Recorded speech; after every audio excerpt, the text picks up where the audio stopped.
miles to Chicago. We got a full tank of gas, half a pack of cigarettes. It's dark, and we're wearing sunglasses. Hit it. Gentlemen, you can't fight in here. This is the war room. He taught me, keep your friends close, but your enemies closer. You're gonna need a bigger boat.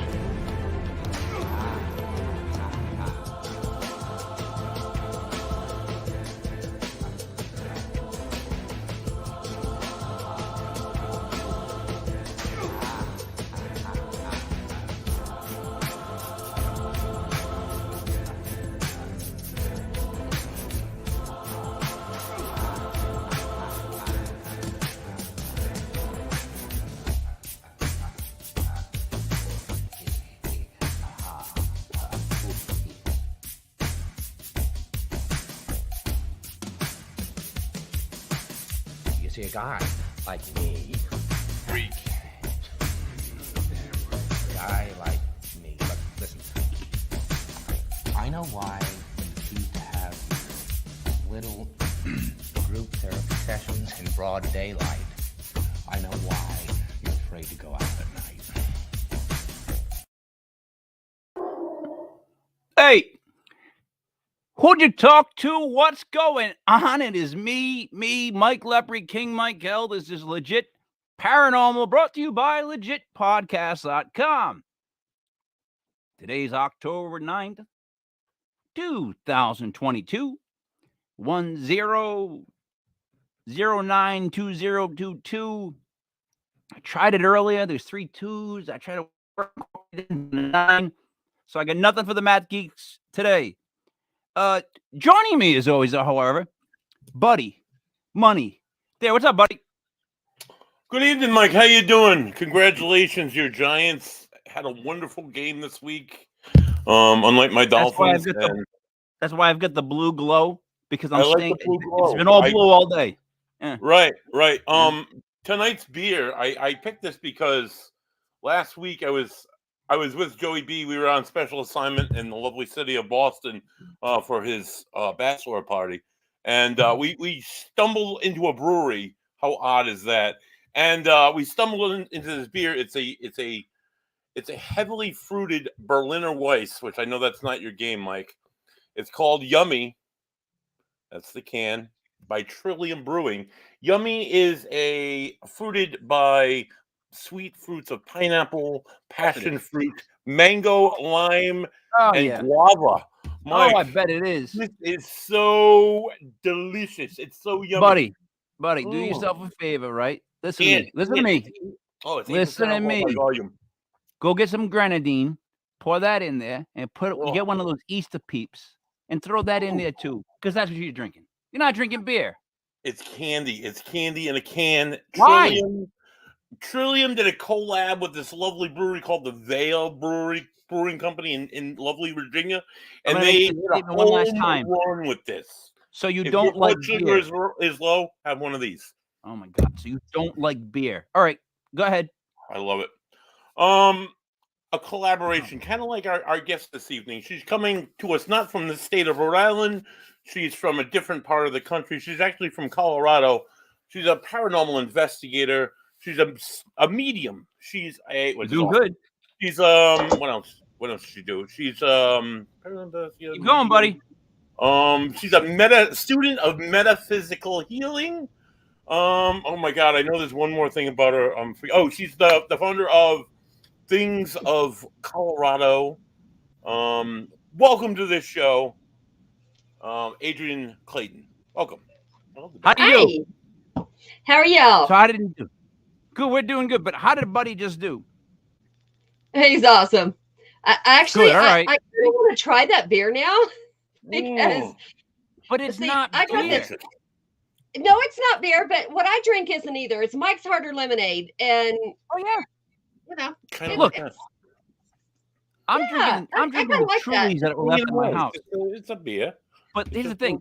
I'm drinking the Trulies left in my house, but I announced them as Trulies. I know that they're not beer. Like you can't put all these fruit flavors in something and then say, hey, that's beer. It's beer. I'm sorry. I'm used to the old beers. That doesn't work with me. I'm sorry, Adrienne. So thank you for coming on the show. we've been talking to people for a couple of years now about different paranormal topics. And I guess I've changed perspective sometimes as the months go by. Like, because I'm willing to have my mind changed. I know that's a novel concept, like nowadays, like to actually have someone change your mind, like allow somebody to give you opinion. You go, oh, wait a minute, maybe that one makes more sense than mine. Yeah, I'm all right with that. I mean, that never happens, right? Never. But Not so much. are you someone that started with this whole field from a young age? Was this just something that was you? Not at Okay. all. Actually, my mom died when I was 8 years old, Sorry and to hear I that. kept hearing things about like, this dead person came to me, or I smelled my parents' whatever, my grandparents' coffee, or their smoke, and I'm like, why isn't my mom coming to me? Why? What's wrong with me? It was, and I just gave that up. And then I met somebody who was in the field, and I was like, okay, I'll try. And I never expected to find anything. And to this Oh, day, I can't say I did on that first one. I don't know, because I found out later that that person was actually faking stuff. So I don't even put that evidence out there at all. so in other words, you were open at least to like Yeah. trying the things. That's what Oh, made yeah. the difference. You probably weren't really receptive at all at 8 years old, I would think. I sometimes No, think but that like, well, spirits sometimes they don't want to come to people that they know they're gonna scare. Yeah. Does that make sense? yeah. Is And that what it was, I you think think? she would have, probably. Yeah.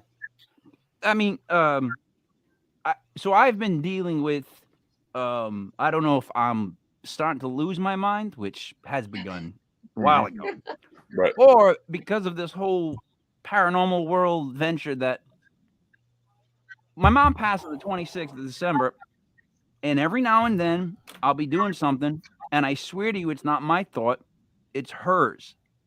And and then I have weird things happen. On my birthday, it was weird things happened all day long. Buddy knows this. It was all these Yeah, things my mom didn't there give was my some, attention. some then- synchronicity involved there, I think. Even a text message at the end was weird. Like you know how you get a text message and just the byline you can read, just the first line. Mhm. So it happened to me again. I'm walking in the basement, and for some reason in my head, I was like, I missed Christmas last month. You need to celebrate Christmas like we did when we were younger. And I'm like talking to myself, and I'm like, why would I tell myself that? So I'm like, all right, I'll play that off, whatever. I come sit down on my computer. I have one new email. It's from Michael's Gifts. You know the arts supply store, buddy? Yep. Yeah, right. Yeah, it's an email from Michael's. It says Michael's, and it's Christmas decorations. Wow. The first email when I come around the corner again. This happened, Adrienne, the other time with my wife. I was talking to her about my mom and how she was trying to get in touch with me all day on my birthday, and it was freaking me out. And when Buddy knows, in the corner right at the stairs, I get a text message that said her name. It said, Felicia, we've been trying to contact you. I was like, oh, come on. So, I mean, are these things like, look, they could be coincidental, right? Right? Like they could be. I'm going to lay that out there because I don't know. Maybe. I don't want to believe that they're really her trying to reach me, but my God, things are getting a little weird. So, Adrienne, thoughts on that? Like, am I? Actually, that's the way I pick up people. And it's not necessarily people I know. As a matter of fact, people I know I can't pick up. Okay. But like going into a place or reading somebody's picture, that's my forte, is reading pictures, or reading somebody that just messages and says, I need help. Yep. I am not a psychic. I cannot tell them who they're going to marry, who, what's going to happen tomorrow, or the winning lottery ticket. Is not going to happen. But whoever wants to come through does. And when they do, it's more of their thoughts are in your head, and you have to differentiate your thoughts from theirs. And if you can't do that, but you're isn't that well, not clinically schizophrenia? Clinically, like, Yes. isn't that what they call, buddy. You work in the field. I Explain do to work me. in the field. I All know right. all about schizophrenia. And my people ask me what's the difference where people who are experiencing things that are paranormal, they often hear voices or they hear sounds or whatever, and they ask me what's the difference between that and schizophrenia. Schizophrenia happens all the time. When you're experiencing paranormal activity, with me, I've been an investigator for over 10 years now. Sometimes it will happen on investigation. Sometimes it will happen when I'm not expecting it to. Sometimes it'll happen when I'm laying in bed. Other times it won't happen for months and months on end. But when it happens, I think it's significant. And I think we should note these times when it happens and what we're experiencing. Right. Right. So and that's the thing. That's the thing. It's a lot of people hear it as voices. Some people hear it as like thoughts in their head that normally, that's how I do it. It's thoughts in my head that normally would not be there. And I would never think a thing about it, except I had somebody work with me and they're like, just take this picture, work on it, tell me what comes through. I'm like, this makes no sense to me. I don't know this person. I don't know what's going on. And I took the picture, I put it down, and I was like, I'm going to take a nap before I work the graveyard shift. And all I kept hearing was, I'm not there. I'm not there. I'm like, what the heck? This makes no sense to me. And so I text the girl and I was like, that's all I'm hearing. And I don't know what that means. She goes, that's perfect. I said, excuse me? She said she's dead. And she's been missing for a few years. And we've been looking for her in a certain place. And she's saying, I'm not there. Oh? Jesus. So it's validation like that makes you trust yourself a little more and separate your feelings from someone else's. And the thing is, it's more digestible for somebody else to hear when you say it like that, where you heard something being said, as opposed to if you said to me, I took the picture home, I looked at it, and I knew this guy's name was John A. Smith. His blood type was A positive. He lived on 22 Buddy Dare Street. He worked as a shoe salesman. You know what I mean? When it gets to be that much, I get it. Not just me, but I speak for the dumb when I say that. Those of us, we don't. You gotta if you give us a bit like that, it's more understandable. I relate to that. I get that you heard something, but you didn't get flesh it out. You know what I mean? Yep. That was the lady who was trying to work with me. She was like, you can do this. I'm like, no, I can't.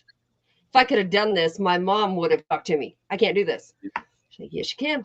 I'm like, okay, I'll try. I'm willing to try. And then one of my friends is what they call an energy worker. And I didn't know what that meant when I started.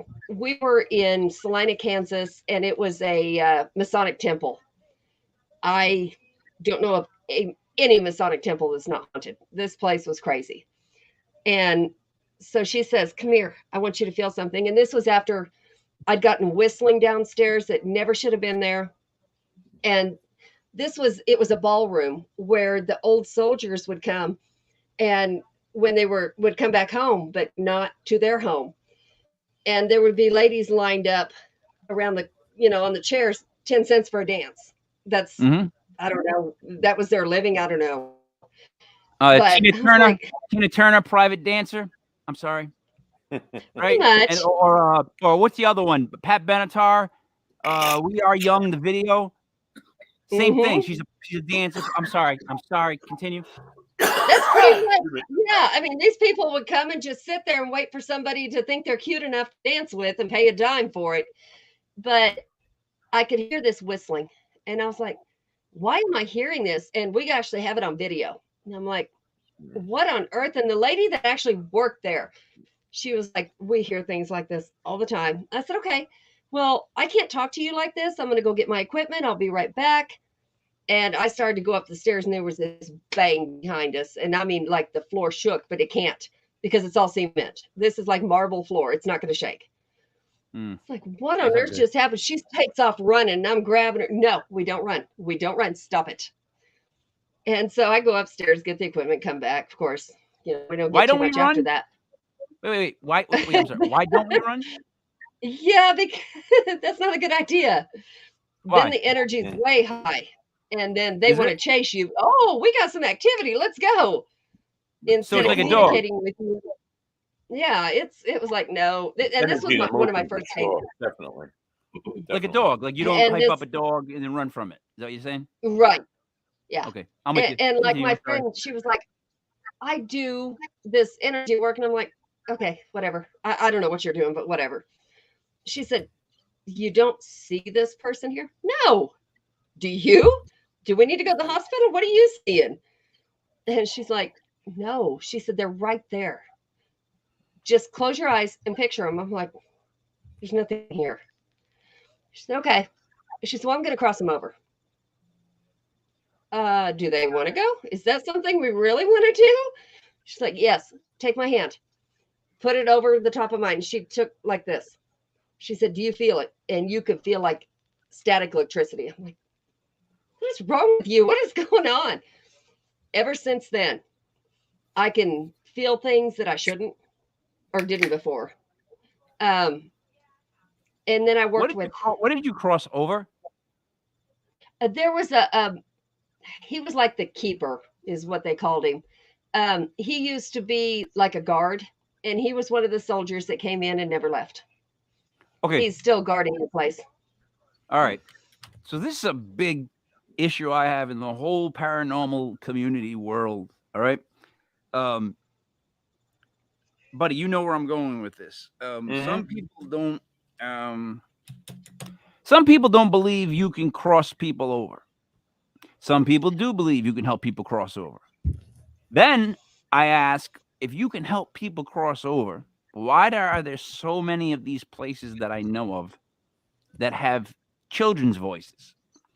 Because if I could cross people over, I'd go in there like with the hat, with the machine, the sickle, just take it all out, send them all back. Because why would kids and dogs go straight to heaven? They should. But then you get into the whole, well, is it really a child voice or is that a demon? Because that's what a demon would use to allure you the most. Yep. So help me out here, because I literally like that whole thing is like everybody goes a different way, and I'm trying to make my own path. I am not 100% sure that you can cross somebody over. I'm really not. I cannot do that. Or if I have done it, I don't know it. I've tried to tell them to go. That doesn't mean they're going. I don't think anybody's going to go unless they want to. And, I'm on that fence too. Is it really our loved ones we're talking to? Or is it like the Bible says, is it demons you're talking to? I don't know. If it is, they know a lot about your own, history or what you want to hear, what your friend knew, whatever it was. I don't know. We have a friend. Go ahead. We have a friend who's doing scientific stuff. Okay. And a college actually took her on. And they're building some kind of a thing where you can read the brain. And of course, the frontal lobe is supposed to be where, your filter is. I've never had that filter, so that part doesn't matter. But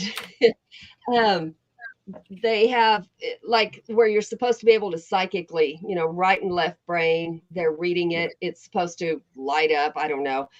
But she's doing all that, and I'm really excited to see, because she doesn't know who's really psychic and who's not, and bringing people in just to see, what they get. So I'm kind of excited to see the real science behind it. Honestly, a lot of this science has been done for decades at the Ryan Research Center, and even before that at Duke University. People think that the paranormal and science have no connection whatsoever, and that we're a complete pseudoscience, where it's almost the opposite, where there are a lot of scholarly papers and research that actually goes into a lot of this research. It's just not widely spread like the New York Giants today, or like anything else popular media that gets the spotlight. I guess I don't know. It just contradicts what people think, I guess. Yeah, nobody wants to say that. Nobody wants to say, "Oh, I'm a medium," or "I talk to the dead." No. But nobody wants to say, "Hey, I'm a scientist. I'm a published, a published writer, and these are our findings." And it turns out that these people aren't really full of shit. That they, might know what they're talking about. Right. Yeah. So but the problem is with the whole findings thing. I'm so split on everything because, again, if you can pass people over, you should be passing people over as a favor. Like I would be on tour. I literally would be on tour, like in a Pope mobile, and just Mhm. pass people over as I went by buildings. If I could do that, you know. But I don't think you can. So if you can't pass people over, then all the people that claim to go to people's houses to comfort people while someone's dying and help them pass over, what's that? What do you call that racket? You know, Is that legit? and that's split. or Yep. That's also split. Is it the medication they're on, being on hospice? Are they seeing what they want to, being on that medication? Or is somebody really there? I was also a CNA. I was with lots of people who died. Nice. I had one that was literally in her right mind at that point, and she said, "You need to bring my husband some food." I'm like, what? Mm-hmm. She said, "He's sitting right there. Bring him a plate too." I humored her. I brought him a plate. She died within 3 hours. Right. I don't know. I've seen it with my own grandparents. My grandmother used to reference seeing her father for like the last month. She had all of her wits about her. She had lung cancer, but I mean, so she was medicated. But then, like, my great grandfather died back when I was in my teens, and he was brain cancer, and he was gone. And then he used to come to and start speaking French because he grew up in a French Canadian household, so they spoke French to his parents, and he thought that he was seeing his parents all the time, and then he died within a week. It's just it's weird, that whole that thing. My mom died like a pimp. She planned out how she was going to die, and it went exactly how she said. She was in the hospital, and they found something. They wouldn't tell us what it was, and she checked herself out before we could ask. And you can't ask about someone's medical shit. And my mom's like, "Take me home," and we went home. And then in a conversation, finally later on, my mom's like, "I'm dying at home in my own fucking bed," because my mom was a cursor. She's Italian. Buddy, drink. Italian. I'm fully Italian, so we all curse. And she's like, "I'm dying in my own bed with my family around me." And she's like, "Dit." And the day we got out of Christmas Eve, it was great. Christmas Day was weird. Towards the night, she started to get a little weird the way she was talking. She was on hospice. And then I got her comfortable because she had back pain from the cancer. And that position I put her in, I remember there was like something fell late at night. My daughter dropped something in her room. My mom was living with us. I bought a house to move my mom over to live with her, thinking I would have at least a couple of years with her, not knowing, whatever. So something bangs in the room, and I went upstairs to check on my mom. She's still sleeping, which was odd. But then when I woke up at 9 and I realized she wasn't up, I panicked because she's always up by 9. Went in the room, and she was in the same position I left her, and that was it. That's the position she stayed in until she passed. Like, that was it. So she got comfortable in bed, and that's it. I called my brothers up, and we sat there the whole day with her. And it's weird. I mean, I have to get like creepy on people, but when someone passes, their eyes open, and it's almost like their mouth opens, and they let go, and there's like a odd peacefulness that's in the room. Like, I told Buddy what happened to me. I'm sorry, I'm babbling, but so my mom would always kind of make fun of like clothes that other people bought me, like my mother-in-law, my aunt, whatever. That's my mom's thing, because you can't get better than my mom's stuff, right? I had on a pair of sweatpants that I got for Christmas from my mother-in-law. I had a pen while my mom was dying, and I put it in my pocket, and it fell straight through the hole in my pocket. It was cheap pockets, and fell on the ground. I was so embarrassed, but I laughed. I'm like, yeah, that's cheap pants, I'm thinking to myself. So she had passed. I stood up again, not thinking, I guess I'm in grief. I put my pen back in my pocket. It fell to the ground again. When it fell to the ground, I started laughing, and my brothers were like looking at me like I'm insane because my mom just passed. But what the hell are you giggling about? It was like at that very moment, there was something very electric in the room, and then it was gone. But it was there for like, man, it felt like it was there for like about a minute or two where you were like, you felt something. And I can't prove that, but I can tell you there was a feeling in there that changed. So, and that's the thing. We can't prove it. None of us can. No. Has being a medium, Adrienne, has being a medium give you any more validity as being a paranormal investigator, or vice versa? You know, not it has given me more validity that something knows somebody's past, their life story. Um, whether it's really them or not, I don't know. The lady who taught me, she had a friend who passed away not long ago, and she sent us a picture of him, and she's like, I had the chance to talk him out of it, and I didn't. He committed suicide. He was a cop. And he did suicide by cop. He walked down the road, and his daughter called and said, please don't shoot my dad. Please don't shoot my dad. He's not in his right mind. And he knew if he pointed that gun at his own crew, they're going to shoot him. And they did. And now one of his friends has to live with that. Right. But I was looking at the picture, didn't know a thing about him. And I text her in the middle of her, she is an awesome medium. I don't know if y'all know her. Her name's Jennifer Lee. She's an amazing medium. And she says, I can't read my own. I can't either.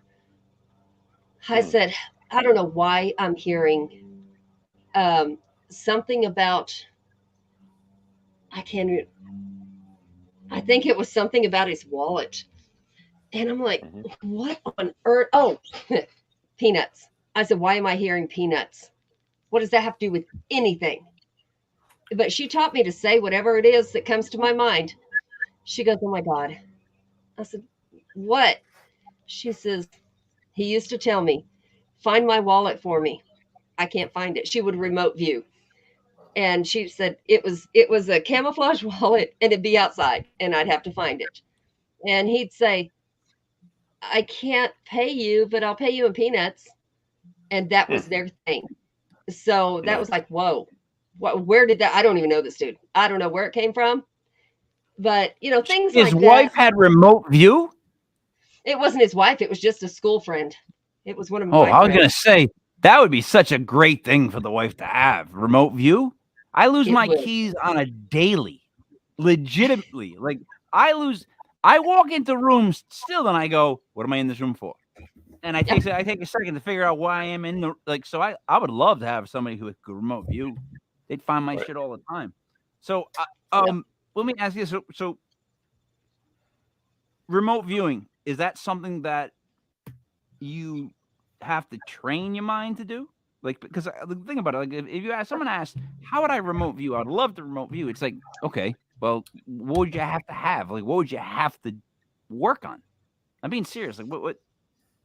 My friend, the way she taught me, which I cannot do. I am not that good at that. I don't even try anymore. But she said, I want you to picture a house out in the country. What do you see? And it was in her mind, she knew what it was, but that's all she told me. I'm like, I don't know. No, close your eyes. Tell me what you see. Well, of course you're going to picture something, and it's either going to be right or it's not. And apparently what I pictured was completely right. I cannot do that. Like, people can watch a video of somebody doing their investigating, and there's a spirit over here in the corner. I can't do that. I have to be there. And even can I tell you the issue with that? Buddy, drink again. The Italian in me always jumps up because I think of a con man. Now, what a con man does is he can read a room.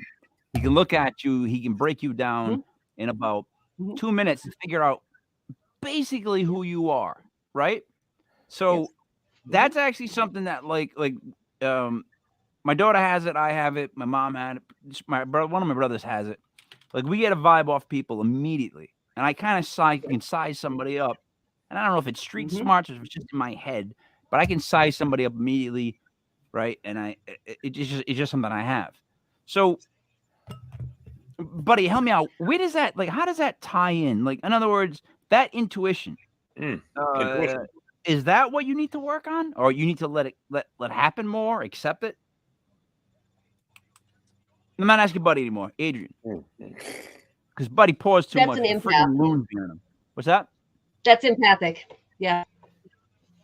Okay. Buddy, I what are do your the same thoughts? thing. I think intuition is definitely a smaller form, but a form of ESP of some kind. I think what the mind can do, we just haven't tapped all those avenues. Some people can like bend a spoon with their mind. Other people can like I've seen her talk to do dead that. people, you know. My friend did that at my wedding. All right. See, now, I'll be dead honest. I want to see that because here's another thing, too. I can do card tricks. I can actually do a card trick that's really, really good where you're like, oh, my God, how did that happen? So Yeah. my thing is this. If I can do a card trick on that level, you know, pump my brain up with some steroids, and maybe I can do a card trick on this level. That's where the skepticism comes in. And I don't mean to be a skeptic because that term is so horribly used in this field. People are like, yeah, it's my 3rd year being a skeptic and doing videos. It's like, do you know the definition? Because you kind of can't be anymore, you know? You're no longer in that group. That's actually a very good thing. That's a very good thing because it keeps us, if we have all the paranormal people going, oh, yeah, you did this, or, oh, yeah, that's the way that works. You have nothing else to learn. And you're not going to get another point of view, and you're not going to think past what you got right there. That's why my husband is completely a skeptic, but it's happened to him, and he's like, So he's like a skeptic believer, but he's, you know, we approach everything as a skeptic. At some point, he has to stop, though, with the skeptic. Like, in other words, at some point when you've had... don't start talking about Mike's championship belt, please. Oh, by the way, yes. That's terrible. I'm sorry. Terrible. Thank you for the... But see, that's no ordinary championship belt. It really isn't. What it is everybody that's associated with legitpodcast.com, we do... I mean, we're going to be doing a lot more, too. We do a lot of paranormal podcasts. We also do sports ones. All the people in the podcast happen to do a fantasy football league. And I told them that I would win from the beginning, Adrienne. And I mean this sincerely. And then I had to beat them all in the playoffs and take the championship myself. And I actually created a fake character called the Champ that, like, I'll go into glasses. I put on my old mom's bathrobe, which is like zebra print. And I just, you know, I do a wrestling promo because I'm crazy. Because I take things to petty levels. Like, I won it, so I made my own championship belt. That's how I think it should go. Adrienne. My husband watches that stuff. I'm like, and my son, well, his son, my stepson, wrestles in Japan. Oh, really? And so it's, yeah, he's... That's serious. Hey, babe. They are very stiff in Japan. They don't play around in Japan. It's unreal. He came home for the wedding. He hadn't been home in like 2 years. And I'm like, why are you acting like that? He said, in Japan, when you get on the train, you don't speak. It's called respect. You shut up. Yep. Like, there's nobody in America going to shut up ever. No. And if you tell them to. Right and wrong. Yeah, that's a good impact the statement. Yeah, I agree. No, but but he wrestles under Zach Friesen. Zaxxon. His name's Free, but yeah, he wrestles under Zaxxon. Zaxxon. Okay. Yeah, I how big is he? He's huge compared to the Japanese. I mean, he's like 6 foot. I don't mean to be racist right now. I mean, this is not racist at all. But you just said he's huge compared to the Japanese, and I'm like, yeah, we all would be, kind of technically. Like, no offense. It's kind of like saying, you know, the Italians, they're in the mafia. Yeah, they are. You know, Irish drink, right, buddy? You know, sometimes he's 230. Okay, he says he's 230. Can you pull this up so we can see so his 6 feet two? He's 6 feet 230. Yeah. God damn. He's a big boy compared to them. So, buddy. Shirt. Yeah. I hear you, Mike. Keep talking. Nice. So, buddy, I was at Christmas time 6 feet 202. Imagine being 6 feet 230. You got to have muscle. Like, that's. He does. Yeah. That's unbelievable. Good. I bet he must be in good shape. Because I had to actually I've lost 30 pounds. I'm down to 175 because I had What to. is that? This new one. That's a nice. Okay. So this Thanks, is Cheryl. the team Oh. in Japan called My Way. Yep. Oh, that's like the red. Okay. Okay. Grab me by the eyeball. And Yeah, that's who he Japan is wrestles like- with now. Japan is where you want to go if you want to get into like really like stiff wrestling. It's just stiff there. They have a different style. The New Japan style is just different. It's rougher. It is much rougher than what you see in the States. Yeah. What is he talking about here, babe? Jeremy said Japan lost its greatest wrestler a few days ago. Oh yeah. Yeah. Who? He's a legend, and yeah, he's also a legend in MMA. I mean, he was. What's his name? What's his name? I can't remember his name right offhand. I cannot remember his name, but yeah, he just passed away, and yeah, he's one of the very beginning. He's one of the leaders in both MMA. Not the great. No, Did Free know him?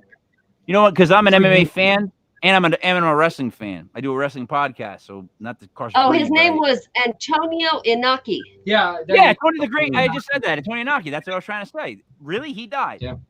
He was the one that was in all the legendary matches. He fought Ali. He just passed away last week. He did? I thought it was like Didn't yesterday. he fight Ali? Wasn't this the guy that fought Ali? I don't know about that. Jeremy? Did he? No, the great. Yeah, because he went to his back and started kicking him, and like there was like a. So this guy goes way back. He's like the Hulk Hogan, but bigger in Japan. He had the slick back hair. He ran things. All right, let me get back to Ghost Spirit. Are you not worried about the negative side? Because I keep saying all the time that I'm a big believer in, two sides to everything. Can't slice something to a thing when there's only one side, right? Duality. Yep. Duality. Totally. So my thought always was, if you hear a child's voice, right? So say it's a building where a child died, fire, child died. In my opinion, for really true evil to be created, something really good and pure would have to die. Like, that's like a changing of the positions. So what would be left would be feeding off the pain of what happened and the memories of what happened. I have a hard time when they say, well, it just lingers around because it knew that place for all its life. I'm like, I don't believe that, because if it's staying there, I feel like that thing is eating and feeding on what it's at. So I'm like a big believer of where there's something really evil, something really good happens. And when there's something really good happens, something really evil can happen. And I just think it's again, duality. Does that make any sense to you, Adrienne? It does. And actually, that's one of the things that made me think, what are we talking to? Half the time, what are we talking to? What is it? Because, I mean, if you follow the Bible, it says, do not talk to familiar spirits. That could be why. Other religions, I study Christian. I was Christian. I am Christian. And I also study paganism. I study witchcraft, all of it, because all of those have the same ending: is don't be mean to people. Don't be a jerk. That's pretty much what all of them, I do believe Christianity and paganism can cross, just because, if you want to go that route, God gave you everything on this earth. You use it. That's what paganism does, is they use it. You know what I like about that? I like about that because my biggest issue with everybody lately is, if I came on a show and I was like, yeah, I'm a really big fan of Jesus and go USA, I would be booed. Like, what the happened to the world where if I said those two things just like that, I'd probably get like a, at best. Like, why is it so? I don't mean to go conspiracy with you, but how have they got us to not only we no longer congregate on Sundays or Saturdays and talk among the community because we don't longer go to that, go to church, but the minute we hear these words, we're already programmed to go to the next step. So it's like, Jesus, USA, boo. Like UFOs, yeah, they're tic tacs, the little tiny things are cute. It's good. Like we're just like, is that me again being crazy, or did you run into that as well? I actually have a real hard time with, okay, what is UFOs? What is where they, there's shows where they show like a glitch in the Matrix, and there are actual videos of it. Is it real? I don't know. You really have to know the person taking the video. And same with ghosts. If you don't know the person who's taking the video, there's not much you can do, because it's like they'll send it to us and go, what do you think of this? Well, first of all, what was the background like? Who was there? What was happening at the time? You have to know all of that. I just never say, I just never say, oh, well, I think that's, I don't know what it is. That's where we leave it. Buddy, you have the same check process, right, before you do an investigation in Ocean State? Right. I mean, there's a thorough background done of the.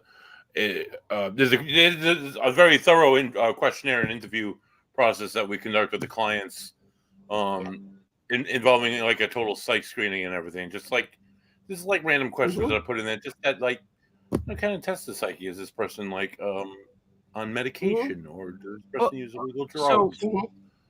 So the thing is with me, I feel like in my head, it really is my mom, because, in other words, she's not telling me to like kill the dog or go rob a bank, which back in the day my mom would probably be down for, because if you know the Italians, buddy, drink. If you know the Italians around the North Providence area, they were the mafia used to hide out down where I live. I miss my mom. I miss the gangster she was. Like, I miss how, like, my mom and dad would handle stuff on a level, and they would handle things in a way that I wish I could still handle, because I can't.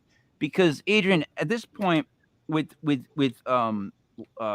computer warriors or people that now live in a world where they know things are passive and they know that nothing will happen, so they'll say something sometimes. And I still come from the world where if you look at my nose, you'll see how crooked it is, how many times it's been broken, how bad it looks straight. Because I come from a world where back in the day, and Buddy can attest to this, you would go to we didn't have the internet. You'd go to someone's face, you would say what you had to say. And here's the thing, if we had issue, we would throw hands. And then after we threw hands, we were good. And I'm being serious. We were good. Like, we throw hands and we were done. Now, people don't even expect that. So if you come up on somebody and you're like ready to throw hands, they think you're like a barbarian, like you're this horrible person. And I'm like, you're provoking something. Why do I have to play by your rules once you provoke me? But you have no control over what, like, if you're going to bust my balls, in no other words, why do I have to react like you want me to? That makes no sense, right? Yeah. All right, so when you go and do these readings or mediums, when there's nothing coming through, do you just tell people nothing? Like, are you fine with telling them that? Because some people, they're not, and I can tell they want to give them something, and it's maybe not real. But can you just be like, I got nothing for you? That really is hard to tell somebody that nothing is coming through. Now, it could be yourself is the reason it's not coming through. It could be, they don't like your aura, your vibe, whatever it is. And that's fine. If you're charging for that, it's very hard to tell somebody that nothing is coming through. You'll never see me charge for anything ever. No, I don't believe in it. I have no problem with anybody who does it. That is their business.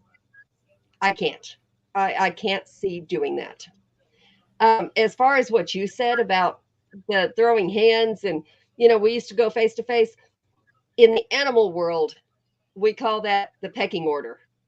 Mhm. You know, Mhm. you go to them, you know, you watch a bunch of chickens together, and they're going to kick each other's behinds until they figure out who's the head chicken that everybody's going to follow. They don't have True, but animosity after that. They have respect. right now, though, we live in a world where there's a wolf walking among sheep, and the sheep are just like, that wolf ain't gonna do shit. And it's like, Yeah. goddamn, like, don't provoke it, like, don't Yep. push it because it will happen. You know, I have no specific situation. I'm just saying, like, this is the whole way things have evolved. So, Mhm. like, the whole generation coming up that are watching shows now, like, you got the Things Network. What are you guys doing to like get your word out, to expand, to or even to entertain? We actually we do a lot more than actually the paranormal. And Jeremy and my husband are actually doing this more than what I'm doing, and I shouldn't even say that, but they're doing the giving tree, which is getting people into the paranormal.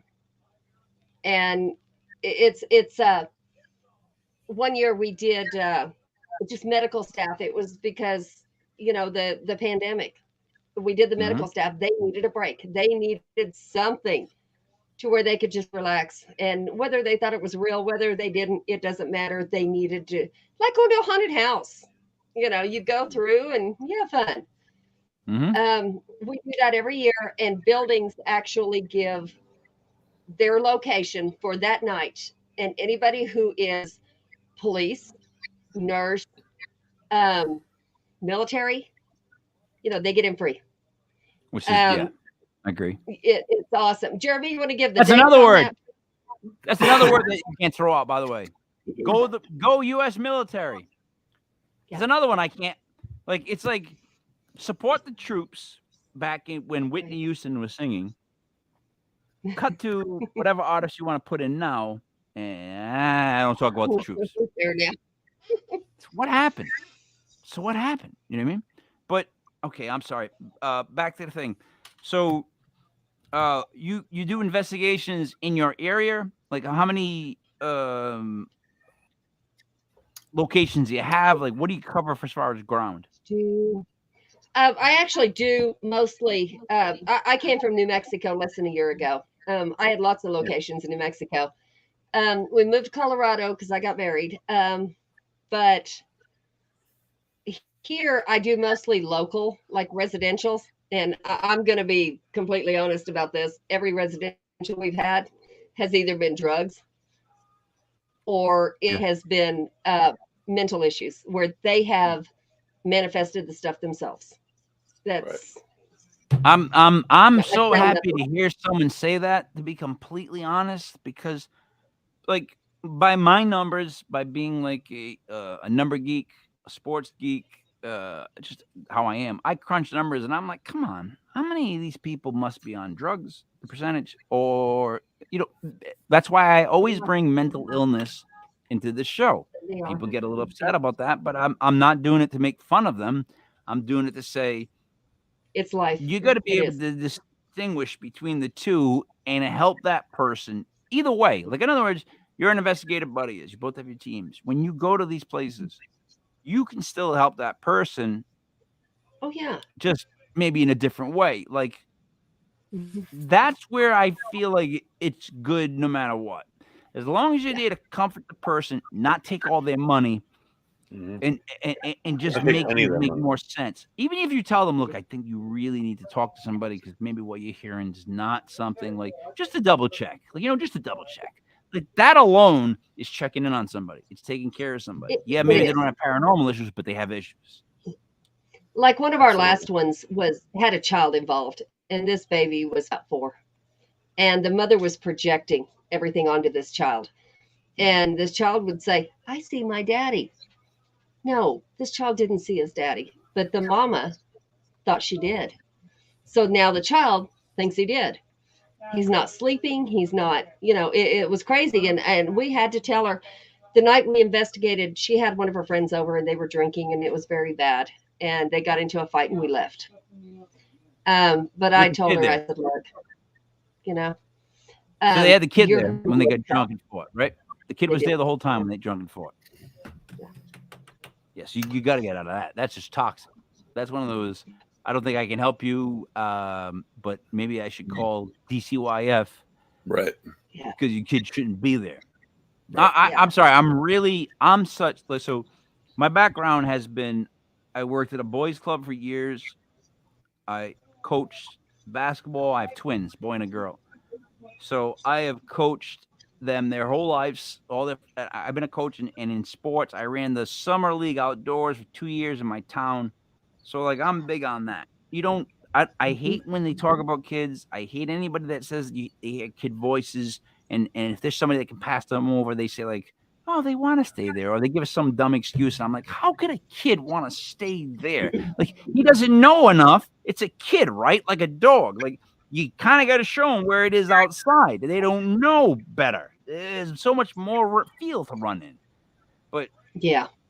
I digress. Go ahead. I'm sorry. I think there's two sides to that.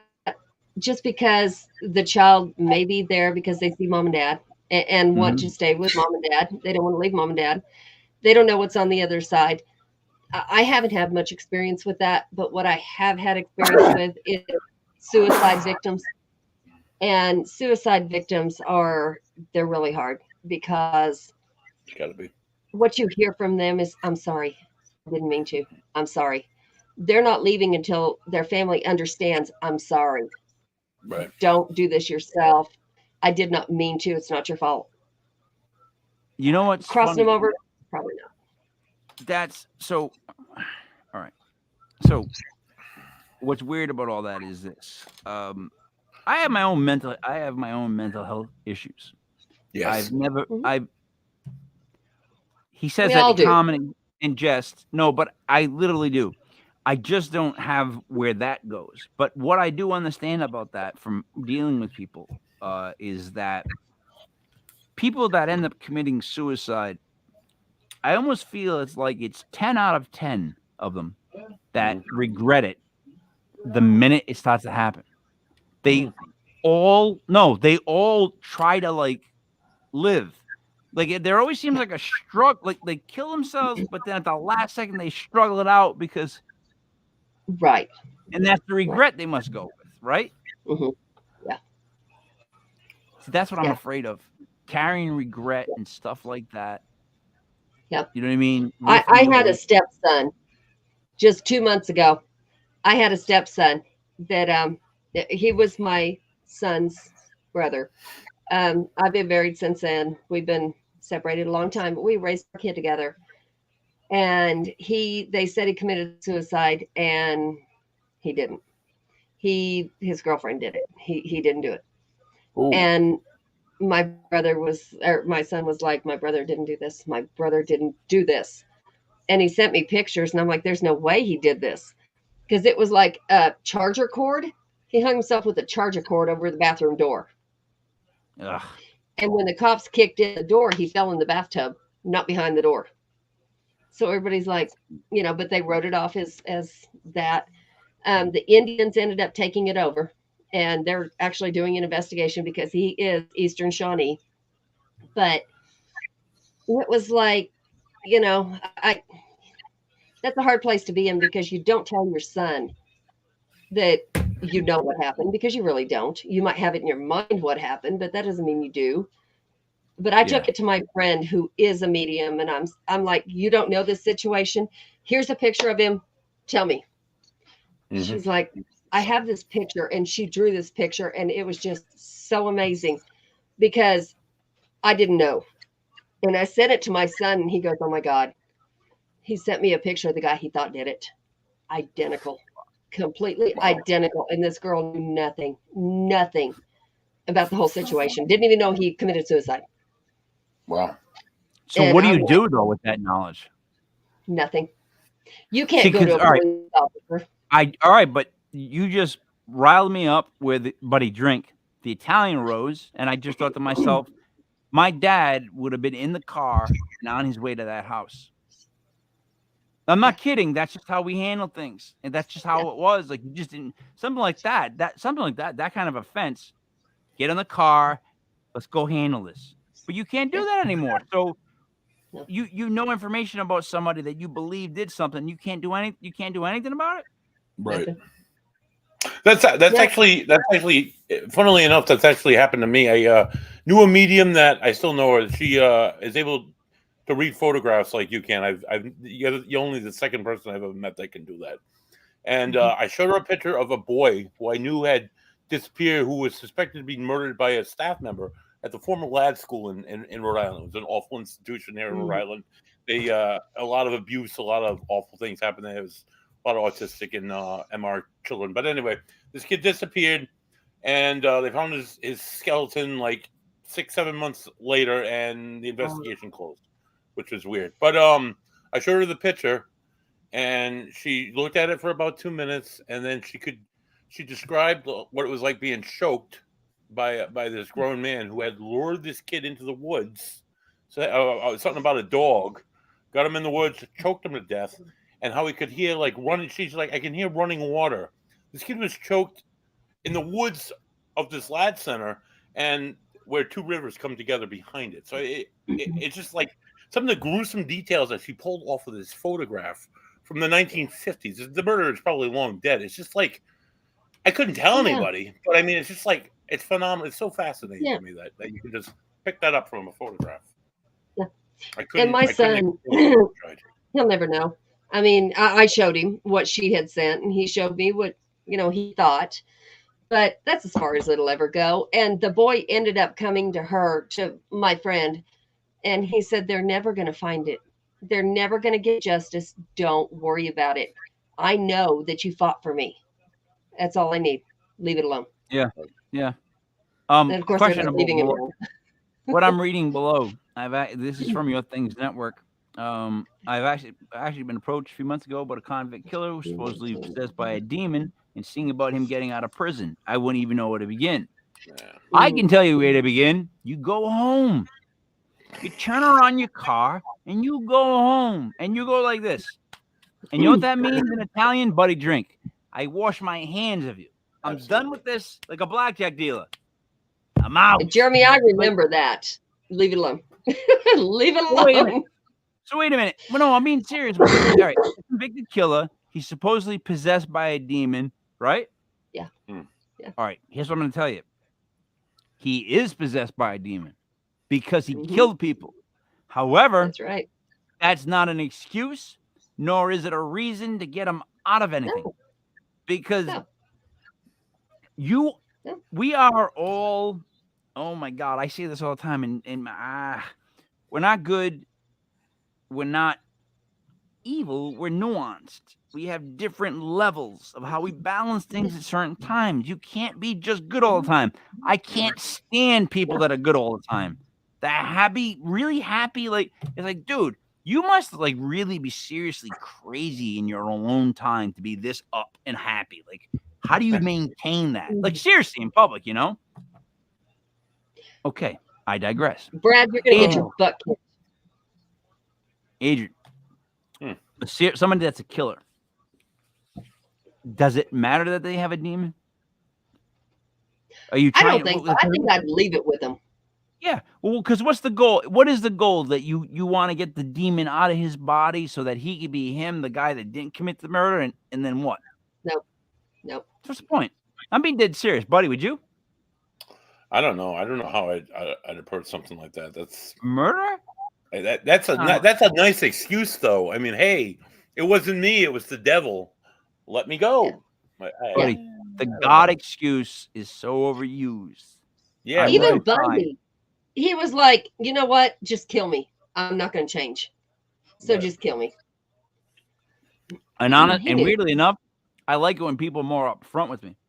I would rather you stab me right in the front than wait till I turned around. I know that sounds dumb, but it's just damn true. Like, you're going to do something, do it. But let me know about it. So your group, is it like the A team? Does everybody have their own like position? This guy handles like tech. This is the guy that does the hype. This is the guy that won't fly on planes. You have to, give him drugs to knock him out. I ain't getting on no plane. You know what I mean? Remember A team? Not really. We actually, like, I do things here with my husband. It's only the two of us. I Living have in a two. daisy field. Yeah. Yeah, my sunflowers. Yeah. Yeah. We actually lived. We just moved here. A couple of other people moved here from the field, which I will get with them soon. Jeremy comes up here once in a while. We go do something. He's from Indiana.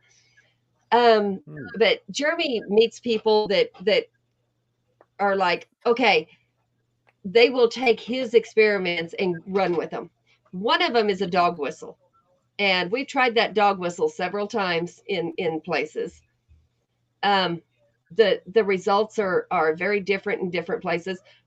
Disclaimer: do not do that in a cemetery outside.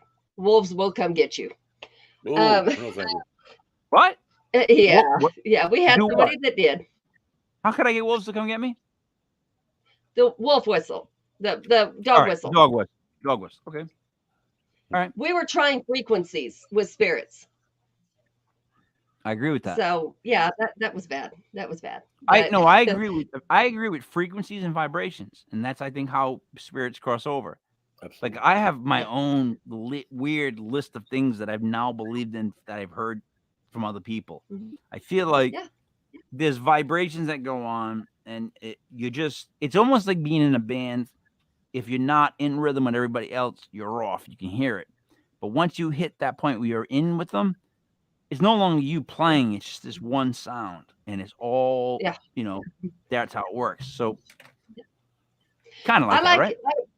I enjoy reading stories of people that died and came back. That to me is really fascinating because they're all different. Some people see flowers and daisies in a field and sunlight and their relatives. Others see aliens. And I'm actually saying this because I have a friend that did. They see aliens. They see, and they communicate only telepathically. There's no words being said at all. And he should have never lived, but he did. And I'm like, I don't know what you saw. I don't know. No, I see. But he tells me this world is not this world. It's Matrix. And he is adamant on that. I'm like, dude, I don't know, but stop. Yeah. Like sometimes I just wish somebody told happy stories. Like there was somebody that was like in the paranormal and they were always like, oh, it's gumdrops and freaking candy canes all day long, guy. It's just the sweetest existence in the world. But those guys don't come around too long. What I do like though, and what we are starting to experiment in is I like the idea of different groups doing experiments or doing ghost discoveries. I don't like the word hunt because you're not hunting. You're not going to end up with it holding it like this. Like, I got this son of a bitch. Look at this. No trouble. It weighs 5 pounds. It never happens.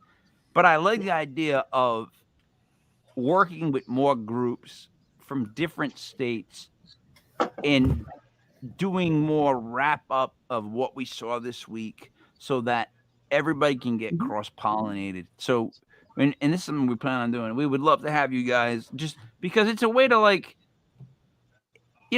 everybody shows their own evidence, which is great, but it's just you and your own evidence. However, if you get a place where everybody shows their evidence and everybody's throwing evidence back and forth, now there's a lot of evidence. Now we got something I actually want to pay attention to, or I can follow. Because the goal would be to maybe they don't like the way you do things, but they like the way someone else does things, or maybe they don't like that. My point is, we agree with centering things, and we agree with listening to having groups go do things and commenting on them. Not like reviewing them because we would never review something, but all it is just basically explaining, how things are. Buddy, am I right? Like it seems like since we've been in this whole game, all we've talked about is the fact that everybody wants their own thing and they want their own name. They just want this big Everybody thing. wants their own TV show. We don't want a TV show. We just want to spread the word about this a little bit more and educate the masses. We don't want any drama. We just want everybody to have the same experience. But I want to get more information from all locations because I think that's what no one's doing. They don't want to do that. Like I want to hear from everywhere. I don't want to hear from my own backyard. I got my backyard. I want to hear from your backyard, Or what they're doing out in Europe, what they've been doing for thousands of years out in Europe. spiritual investigation. You know, You I find wanna that, hear about Adrian? that. Do you find that in the paranormal world that it's like that? Yeah, but what I find really interesting is UK, because Yeah. they actually go through schools, and they go through mediumship schools. And if you don't pass, you're out. You're done. And you can't claim mediumship, because if you don't pass that test and you're not licensed, you don't practice. You just don't. And I enjoy that part of it. How can you test that? I have not found out exactly how they do that. I know it's very stringent. I know a girl that went through it, and I didn't ask her exactly, what they did, but it was very strict, very stringent, and they don't play. I just, you know what? That's I got to be honest. That's a weird thing to get a grade on. You know what I mean? Like It is, but there's a lot I think going there should be on there. more of it. Yeah, but there's a lot going on there. Like who's making the Mhm. decision that someone passes? Like who's the like where is the the last page that has all the red answers? You can go back and check and see what you did on the test. Like who is Yeah. that guy or girl? Whatever. My point is like I don't know about that. Like I don't- I got to go to school for this, and then like how do I know if I I passed? know it's a What if I college. just lied? Yeah, Is I that- don't know. I know it's a college. Looks like Sarah might know the answer to some of that too. I'm Oh, not Sarah really knows sure. everything. Yeah, Sarah she- knows everything. Every week. I have actually seen Sarah on a lot of things. I think she's actually on my friends list. Listen, every week we do a show, and she's more intelligent than us in the comments to the point where it's embarrassing me. She keeps saying stuff, and I'm just like, why don't you just do a show? Like, Sarah. I'm not gonna do a show. You know what I mean? But it's like, come on, do a show. But so you get that though, how you wish it was more shared, or you could just ping pong off people. Like to get it more, because here's the thing, and I'll say it maybe for the 5 millionth time. I'm at a point where I don't think you can come up with any kind of evidence about ghosts, UFOs, anything like that, Bigfoot, cryptids, anything that will convince the public. At least 50% of them will not believe you no matter what you show them. At least. No, I don't They're think divided. How would you? Like, how would you? Seriously, I think what would you that's show good. them? It is I good. actually think that's a really good thing, because that way it keeps us in check. If everybody was like, "Oh Mhm. yeah, that's what you saw," or "Oh yeah," no, we need their opinion going. Well, what if? What if it's this? What if it's that? Right. We need that, but I don't think we'll ever know the answers. I really don't. So I agree with you, and I agree with just Crack Skull just said. My man, I'm totally with this. Since I've gotten into the whole paranormal world, I actually come from the band world, and the way I see things is I like to cut out people that I don't believe are telling the truth, or like if you think you're gonna be famous off something like this, you're doing it wrong. Because only thing I've learned is that this is on a personal level when it's at its best. This whole thing, when people tell me about the experiences they've had, and whenever they tell me it's like extremely good, bad, whatever, it's always on a personal scale. And I think that's what paranormal really is. But we want to be able to be like I saw it, so I got to make sure you know that I saw it. You know what I'm trying to say? I like proof, but what I'm saying is it really is more, I think, on a personal level, and I think that's what Hollywood is getting wrong. It is. And you Right. can't prove that. You cannot prove what you felt. You can't prove what you saw. Even if you had a picture of it, it could be 1,000 different other things. Somebody behind you, a reflection, who knows? Pareidolia, it's all kinds of things. But going in, and that's one thing that I can't stand, is somebody with, "Oh, I'm going to get famous." "Oh, are you? Really? What are you going to be famous for? Zach Bagans being a butthead?" I mean, "Oh, I'm possessed. I'm possessed." Dude, just go away. I can't believe the paranormal world has not just pushed him out and said, "You're stupid." But He's making money, so whatever. The But actors, they're all I do a actors. show. People Yeah, find exactly. comfort in hearing the same stories over Yes. and over. And I swear to Right. you, our goal here is to get new stories, find new investigating groups. No, I'm being serious, and just focus on that so that we can all see where we're at. Because I've heard those stories. In 2 years, I've heard enough. I'm good. I'm good with all the stories that I know of. I want new stories. Mhm. I want Right. to incorporate people from everywhere around the country, wherever.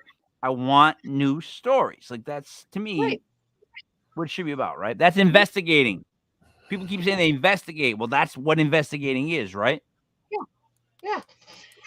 I do enjoy the fact of people going into, and it's people I know, not just random people, because after you get to know somebody, if they're real or if they're not, if they're going to fake stuff, if they're not. But, going into places like Waverly Hills, that's Yes. controversial right now. I won't go back there till the owners have it back, but that's a whole different deal. But getting the story, each person gets a little bit more, right? Yeah, I'll take that demon. It's all right. But each person gets a little bit of the story until you have it put together. Maybe. Or people put a story together that's not really there. But each person thinks they got something else. That spirit box drives me crazy. I can't. I don't do it. No. All right. Because All right. you got those channels. No. Right. So check me out. I'm so with you on this, but this is what happened. On one of the very first shows we did. All right. So I'm clicking along, Adrienne, and I'm doing like football shows. I got wrestling podcasts. We're doing basketball podcasts. Like I'm good at that stuff. Whatever. And I like to tell jokes. Started doing the Sunday podcast at night because I wanted to do an Art Bell type show because I grew up listening to Art Bell on Sunday nights, right? So we started doing this show. We've learned all these different things. And kind of what would you say that we've learned? We've learned that some people are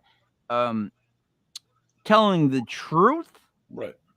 And then others, what would you call them? They're full They almost of like to exploit the truth or exploit others to self-promote. Yes. Or alter their experiences or exaggerate their experiences.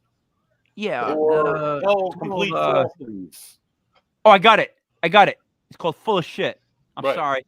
I could not think of that, but that's what it is. They're full of shit. Yeah, they're just full of shit. And it's like, I would never do a show where I slammed somebody. We've done 2 years of shows. We've only had one instance where we had a confrontational guest, because other than that, my goal isn't to like a lot of people. Like, here's how podcasts go in my book.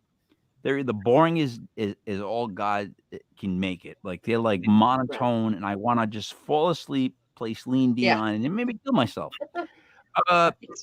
Or they're really horribly done. I don't want to hear. I just don't want to hear them. Or it's the same guests over and over and over. That's the other thing.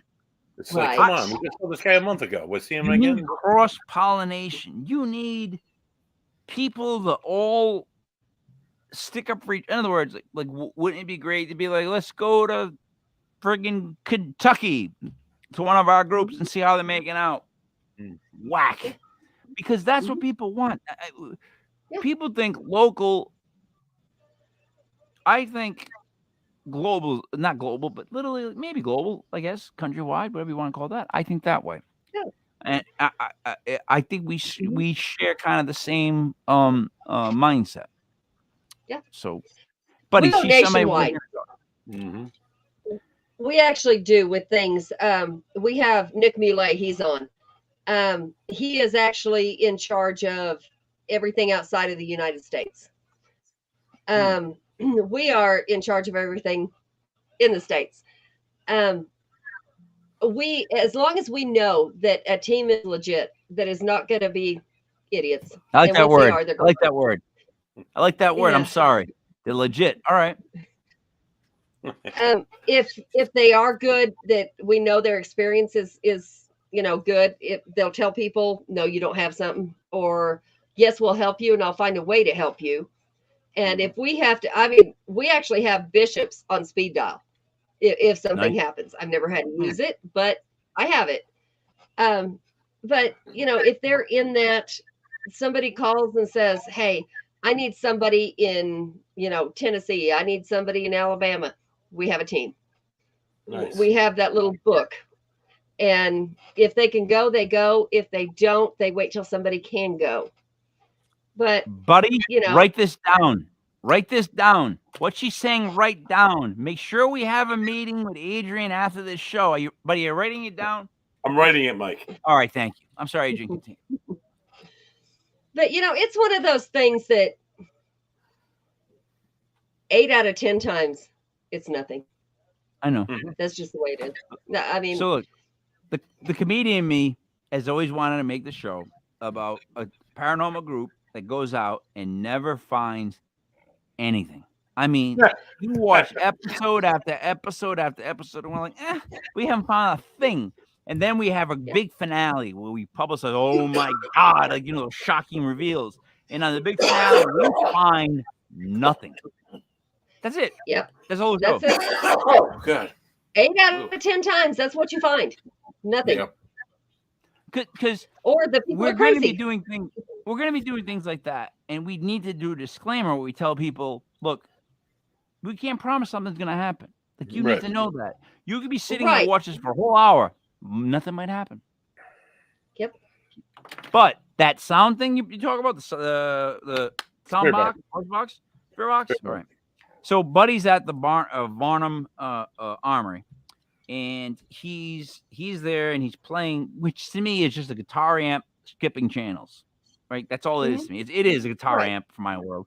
It's just skipping channels. Now, Buddy asked the questions for like a whole hour, and I was so happy that it had not done a thing, because I couldn't wait to make fun of him about the fact that he made me sit for an hour and listen to. Oh, I can't. Dude, just listen for a second. This is my nightmare that I'm having lately. It's like, oh God. So at 5 minutes to the end of the show, he goes, do you like what so-and-so has done with the place? And I swear to you, and it's on, we have it on video, you hear absolutely. And it's like one of those moments where you just throw your hands and be like, fuck, I'm out. Like, I don't know what just happened, but that's because I'm like, you guys bullshit me. Like, what really just happened? And they're laughing. They're like, no, that came through like it came through. And it was literally Adrienne from the 50s. Like, his voice, when he said it like an announcer, absolutely. Like, I know the whole vernacular of that. Yep. That's, honestly, I've as an investigator, I had my doubts about the spirit box for years. I've used it on certain investigations, and there's been times there's a lot of times where there's nothing. It's just radio chatter. There's other times where it will say we had an investigation about 6 or 7 months ago. We had a residential case, Lincoln, Rhode Island. It said the name Tom Phillips. It didn't click with me at first. I'm like, wait a minute. Like, her boyfriend, his last name is Phillips. I wonder if there's any correlation. So I text her. Sure enough, his uncle was named Tom Phillips. He was a drunk. He was never left the house. Out of all the family, this guy Rich, he was the only one that would go over and check on him ever. Would bring him stuff on the holidays. Would go see him. He's the only one that cared for him. Actually took him in for several months, give him a place to stay, and then he died 12, 13 years ago. Ooh. But for one reason or another, his name came through in that spirit box in that house. So I think there's a little bit something to be said about the spirit box technology. I don't know. And buddy, thank you for that depressing story. Yeah, absolutely. There is. I agree. There is. But the only way that I'll take any stock in it is the Estes method. Right. And I have to actually know that the person wearing the headphones is not hearing the person asking the questions. Because if you're talking to a spirit, you could be 2 rooms over, and you do not need, that person does not need to hear you, or whatever's going on. We've actually done that before too. That's pretty cool. I've done it. And I haven't heard anything, and my session was nothing. But then we Yeah, had 'cause like you a visitor scared do it, and people. it was absolutely Dude. mind blowing what she came through with. Buddy, you pitched it literally to our 2 female co-hosts that we do the other show with. Yeah. You said, "I wanna take you somewhere blindfolded and have you Yeah. walk around and tell me what you feel." Yeah. You're 6'4", I'd love to do that. 6'5". No, but Adrienne, buddy, I'm 6 feet. Buddy's like 6'4", 6'5". That's a scary thing to say to 2 I want to girls. get a camera crew. I want to Yeah. blindfold the medium, pick them up, and just take them somewhere. And like you walk around, you tell me what you feel. Tell me, and I Yeah. want to document it and see if like I'd 4 or love to 5 do different that. mediums have similar experiences or not. Just to see mind's eye And- perception. I all just right. want to See experiment. how you by it. say you'd love to do that? That's what we Mhm. wanna do. We wanna get groups where we all can come together and show this stuff. Like, in other words, we don't expect groups to have evidence every month, every week, every whatever. But if No, you do have it's not gonna evidence, happen. wouldn't it be great to put it all together and show people? Right. Like, instead of keeping it to yourself like you're the Hobbit with the ring. It's ridiculous. It's just ridiculous. Isn't it? Uncalled for. No, All right. actually, the lady that trained me, I don't know what you call it. Anyway, she's doing Blind Frog Ranch, and we got a chance to go out there. If anybody knows what that is, I can't wait to go out there. All right. We talked to he was on Ghost Hunters International, Bruce Barry Fitzgerald. Awesome guy. And Barry has scared me more than any guest we've had on in the past, because I go back and I watch that show and I listen to what Barry's actually saying. Barry's And awesome. if you watch Barry, he gets very nervous. In other words, he did a dig somewhere else other than he referenced Skinwalker Ranch, like and the idea of something Right next being door. below it, right? Yep. So he told me that and Buddy, he told us that it changed his paradigm, right, on the on everything, on life, right? So he wouldn't tell us what he saw down there. Okay. So what I did was, Buddy, drink again, because I know you're getting drunk, but you still gotta. I used an Italian on him. I backdoored him. I discussed something else, and he was saying how they believe the Skinwalker Ranch, what that heat thing below was serpentine. Like for some reason, Right. everyone wants to keep saying this that voices, weird, bad things, and it leads to a snake. So I flipped it on him, and I said, the thing that changed your paradigm was it serpentine in nature. Like I was so happy that I flipped it like that. I could ask him, and he said yes. And Buddy, right? He was pale as a ghost. He was, This yeah. guy I thought was supposed to be an entertaining guy, but when we got on this topic, he went pale as a ghost, and it was like something he didn't want to talk about that was down below. And it seems like everyone that gets freaked out about down below, it comes down to aliens, but yet snakes. And I don't know. Yeah. What do I make of that? Actually, do this. Don't, you may not ever tell anybody anything, but do this. Somebody not real well, but no. Close your eyes and picture them, not their outer, picture inside. What do you see? I had a friend tell me that, and she was like, Yeah. do this to this guy. And this guy, he was an idiot, but all I could see was reptile scale. It wasn't like a snake, but it was like scales. Not human. What that means, I don't know. I know he is a snake, not literally, but he's not a nice person. So for me to see that, I was like, wow, that's kind of weird. I've never done that with anybody else because that scared me enough. I don't want to do that with anyone else. No, Buddy, right? The reptilian thing that we've been hearing, the whole, like, Those are weird. again, from doing this show, it's like you get my associate's degree in paranormal. Like, from learning all this stuff, I'm telling you, everything centers around something below us, right? I mean, from history on, and yet it always seems to be the snake. Like, in biblical terms, and I know that some people are like, I'm shutting this YouTube. I'm shutting the show off. He just said biblical. Did he just say go USA? What if we started a USA chant? People would be like, I'm out. Anyways, He saw something. I digress. He saw something that serpentine. Everything seems to be serpentine in nature. Why? What is? Because in biblical terms, it was serpentine in nature. Yeah. But so, do you think it holds credence? I really don't know what any of that's about. I'm doing good to learn about ghosts. I can't, this whole alien thing. I'm like, do I discount it? No. I mean, it very well could be. But that's something I have not tried to learn yet. I'm doing good to learn what I do know. And that's every time you get an answer, you have more questions. And so I'm like, I'm lost. Yeah. The thing is, I spent the whole first year just listening, and then when I started to inject my own opinion, people were like, "What?" Because like I see it from the outside world. Like I always said, I had twins in 2003, so one, I totally missed the whole ghost hunter phase. Like I had never even watched a single show when we started doing this podcast, so I don't know anybody, Yeah. And two, having twins, a boy and a girl, proved to me that I'm hypocritical and a hypocrite.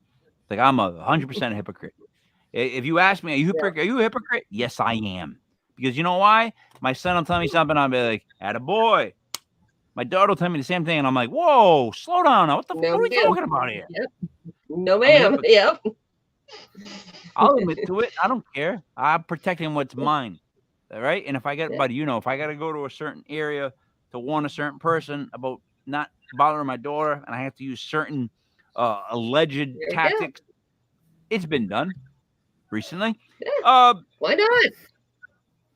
Adrienne, I appreciate that. I feel like you're cut from the same cloth of like, just say it, just put it up front, like just say it, like that kind of person. You rather engage somebody frontal and just be honest with them than hear the chatter around you. I totally get that with you. What would you like to promote before we wrap up? Just the giving tree. We're going to try to get, all the first responders, everybody who's had a hard time during this pandemic, and they still are. I mean, if you know any of the people that are nurses, first responders, the pandemic may not be as harsh right now, but they're still having a hard time. All right. You're raising money for that, right? You're raising money for that?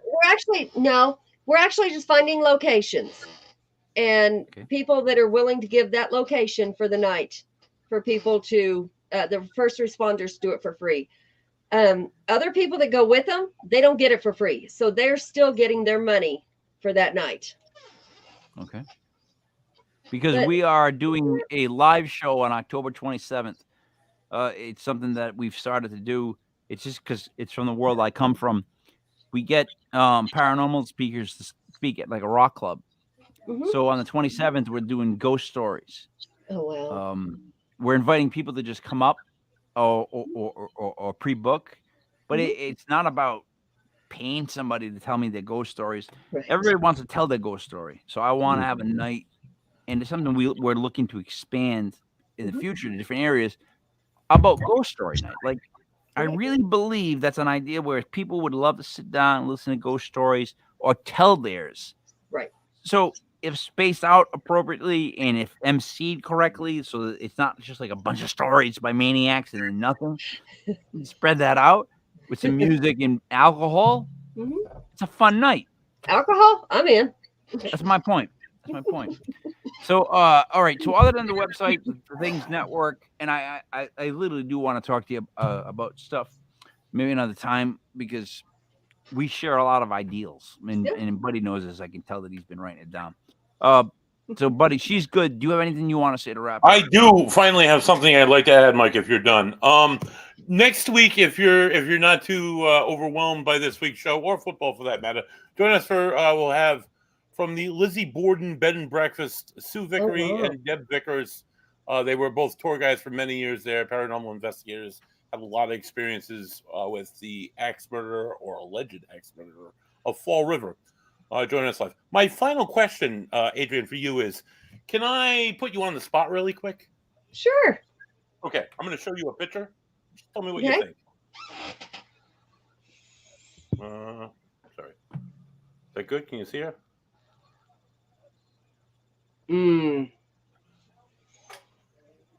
That person has some demons, not literal demons, but they're struggling with something, or did.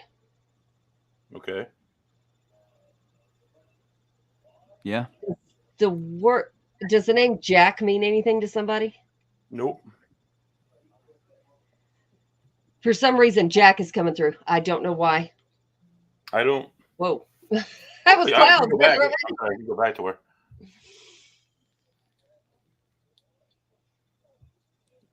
Is that your brother? No, it's a woman. I'm sorry.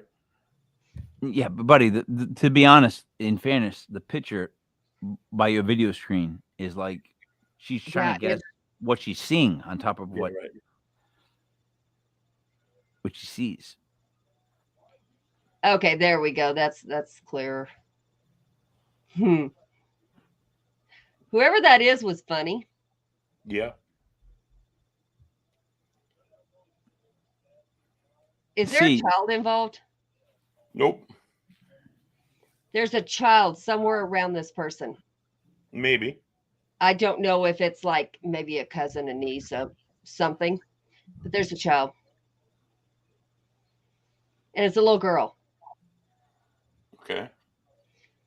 It's weird. I don't know how to explain it, but I see it off on, okay, it'd be her left side. There's a little girl off on her left side, and she's got like sandy blonde hair, maybe 7 years old. And instead of this woman coming through, it's that child coming through. Like that child wants to talk. I don't know why. I don't know but that child's like right there, like holding her. I don't understand. I don't know her story, so I don't know, but she's like right there. I'm not letting go. I'm not letting go. Okay. I don't know who that little girl is, but I know she does. Buddy? She was often told in her lifetime that she had a daughter from a past life that followed her, but she never had any children. That was actually my wife. She passed away 3 years ago. So wow. That's who that was. She was extremely funny, had a great sense of humor, but we never had children. She did have a heart condition. She didn't die from that, though. It was pulmonary embolism that just killed her suddenly one day. So I don't feel pain. It's like there was no pain when she passed. Mm-hmm. Yeah. Usually if somebody passed traumatically, like I feel pain, there's no pain with her.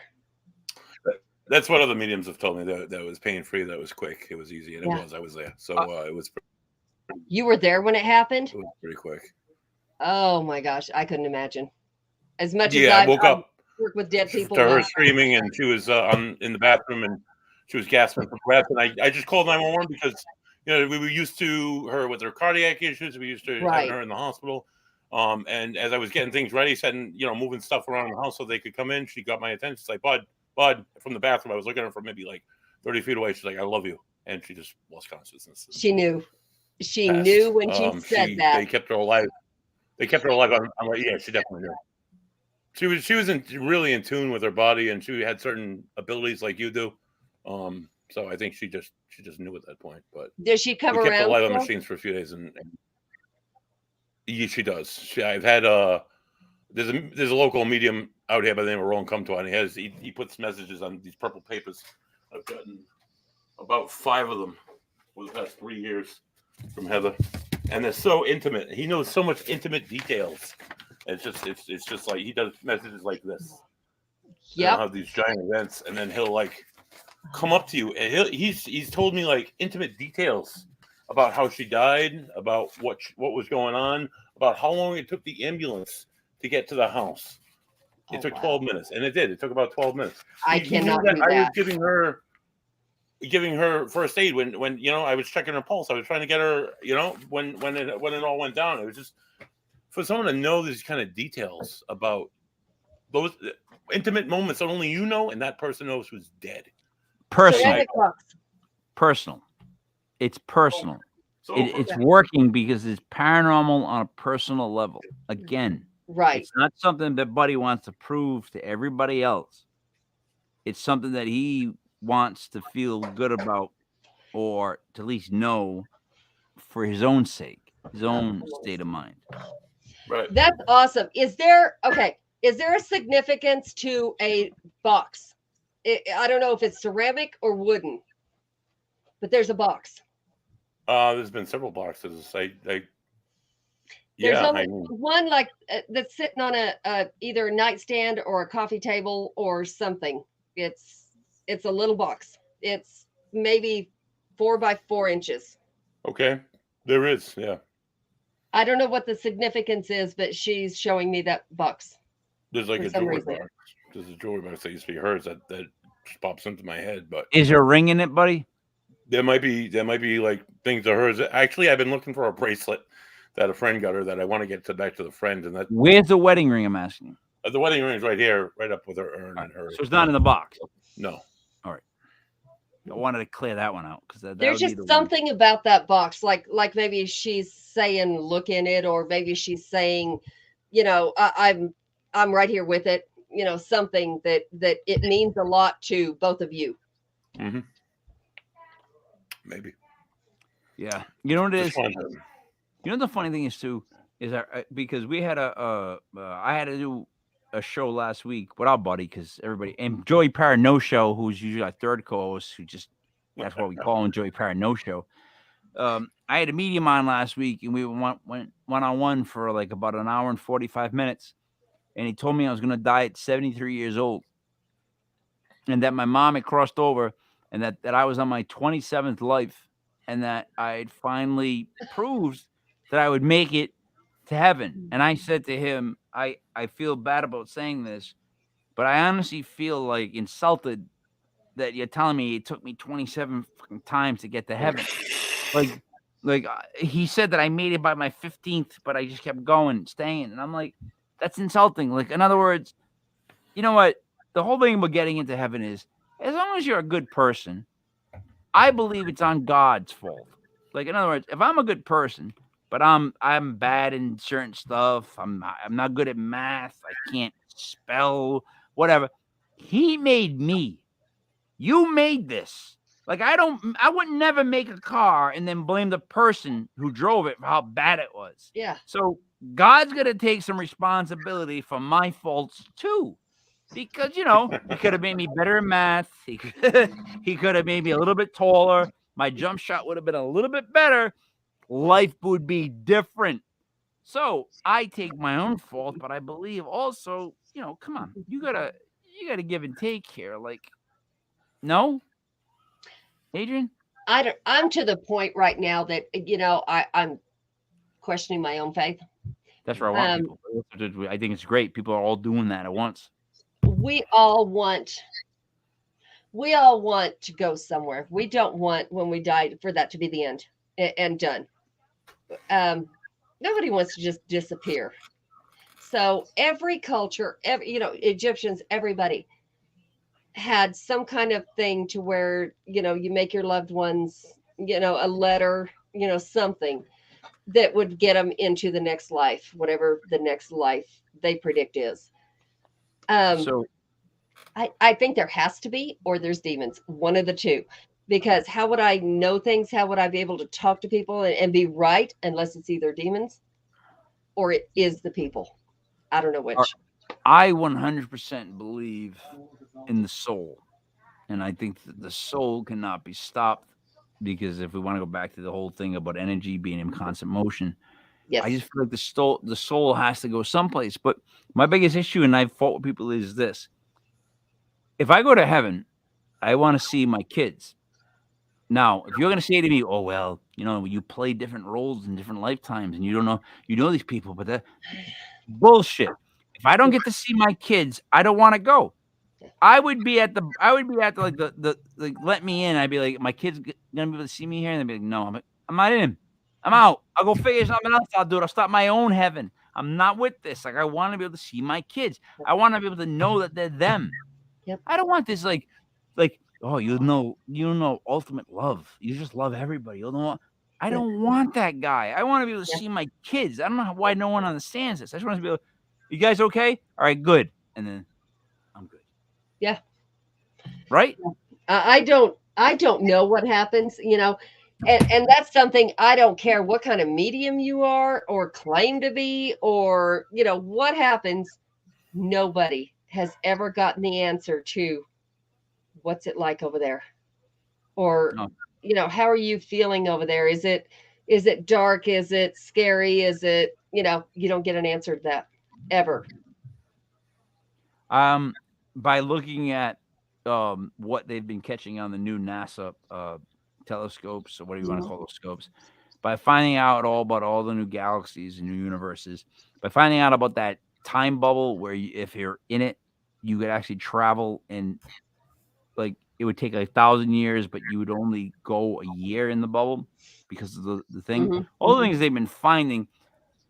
I'm starting to think that, yeah, like, in other words, if the energy isn't in heaven per se, clouds, God with the white beard, all that other, you would think, if it just would to transcend to another universe, the energy itself, I'm starting to kind of see that. Like, I don't know, it's weird. I know my mom is reaching out to me because my mom's exact words to me and my two brothers were, I am going to haunt the shit out of you guys. I'm going to make sure you guys know I'm there all the time. And I was like, Mom, I don't want that. I get scared. I don't want, but she doesn't want to stop. So I'm believing in things now. It's actually brought me back more to religion, because I think religion has a lot of great things that they're trying to tell you. That if you could just focus on the great things, we could all hang out, come to religion and be together and talk instead of be talking on the phone or text, and we'll all see each other, that stuff. That's what the best thing was. Now a church is like, a roller skating rink on a Wednesday night. Yeah. Nobody's in the building. It's just empty. And, you mention religion and people immediately they go, la, la, la, la, la. You can't say that. You can't say go USA. There's just certain things you can't say. You can't be white. You can't be Christian. Yeah. Well, what else is there? You can't. Well, you got it easy, though. Adrienne, you got it easy. You're a white female. You can't be a white male. That's right now, the ultimate evil in my head that I think society thinks is the white male. That's it. The white male. I mean, it's a white female that causes all the Karen bullshit and complains about this and, writes an article about this. But it's the men that they're not the same. We're growing men that are not the same. We're raising men that are not going to know their roles because we don't want them to have roles. Everybody has the unique roles, but they do not know their role. And I don't know a single woman that's going to want to marry a guy that when that killer comes in the window, that guy's like, I'm out. Good luck with the killer, because that's where they are right now. Oh, yeah. Well, I mean, you go on a date these days, it's okay. When they come to the door, it's like, pull your pants down. I want to make sure you're who you say you are. I mean, that's pretty much what you got. Yeah. You don't know if you're male, female, identify as a dog, an animal, a dinosaur. I don't know. Well, so 1, I always look for the Adam's apple. 2, when it comes to identifying, I think that's the dumbest thing I've ever heard of in my life. I thought the goal when I was a kid was for the melting pot to make us all eventually the same. But now we want to be individuals. Right? They used to be rap groups. Now there's rap artists. Solo. Everybody's solo. It's just them. Like they think their life is going to be remembered like a movie, when in reality, it's going to be remembered like maybe 2 pictures. Tops. Like, think about it. Like, that's about the most you're going to get. Like, people don't remember your whole life. Like, you know what I mean? Like, they don't. No one knows your whole life. It's just cut that from the cutting room table, slice it over. You're living for heaven. I don't think that makes sense. You should be living for right now and enjoying as much as you can. Right. Big, and then there's the people that are so religious that they're not enjoying themselves. What are they doing? They're living because they're hoping for something better. They're judging everybody else. That's what they're doing. It's like a sucker bet. That's a sucker bet right there. You don't take that bet. They're playing with the spread. All right, Mr. Crack Skull Paranormal. Boy, I'm going to beat you when this show's over. Yeah, we've been. If you are having a problem pulling your pants down, dude, we need to talk. Where did he say he's having a problem pulling his pants down? He said, if I have to pull my pants down to visit her, I'm not visiting. Oh, Hey, now, like, what are you talking about? What? All right, okay. I'm with that. No. Well, I'll be honest. I had Buddy come over last night to visit, and he did not pull his pants down. Right, Buddy? But you I knew did not pull my it pants down. was I did there. have 4 really good beers. And in some circumstance, I may pull my pants down, but I didn't have Mike's on last night. Hold on a second, because I was going to enjoy this. She was about to say, you did know already that he's a guy, right? To which I Right. say, Well, I don't have now, proof. looking at him, I don't believe that there would be any question. I just don't think that's I happening. don't know. He would be like the guy in the relationship of the lesbians. Like, I can't look. He claims that that's a lake behind him where loons are flying. is. So You can almost hit him. I'm dealing with Almost hit him. one guy who claims that that's a window, and you live in and people keep making fun of me because I keep calling Daisy a sunflower field.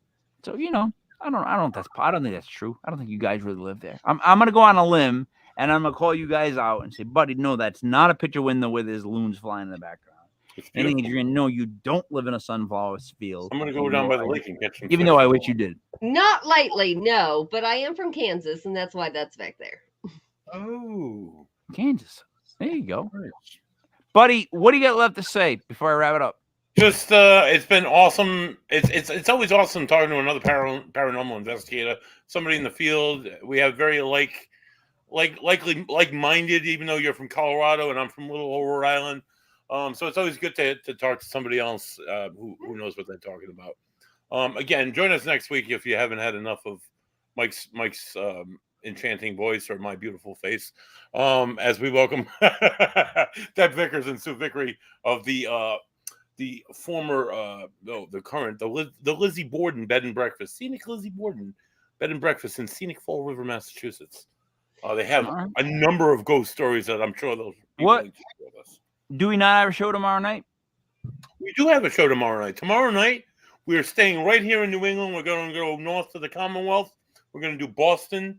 We're going to do Salem, Massachusetts, and we might do Scenic Cape Cod. What it is, Adrienne, we're doing a show called Legit Paranormal Vacation Planners. So I act like I'm trying to just sell a vacation. And they tell me all the horrific paranormal things and murders that happen in the location. And I say stuff like, but there's a pool, So it's a way of delivering information to people about gruesome events without just being like, mundane. Then there was a body found in the room and everybody was sad. Because if that happens again, like I told you, I'm jumping in the lake. I'm out. You know what I mean? I can't have it. Yep. But I want to thank you for being on the show. I appreciate you dealing with us in the way that we are. I'm very interested in what you do. I really am. I'm going to look into the Things Network when we're done. But to get that beer out of there, that's the worst thing I've ever seen. It's such not a beer. It's worse than a wine cooler. It's worse than a Zima. You're killing me with it. Berliner Weiss, Mike. It's a beer. It's a kind of not a beer. It's not a beer if it's got a bunch of fruit in it and tastes like ice cream. Michael, how is that not everything's beer? a natty, dude. Not everything's a natty. Jungle juice? Jungle juice? I don't know what it is about my life. All right.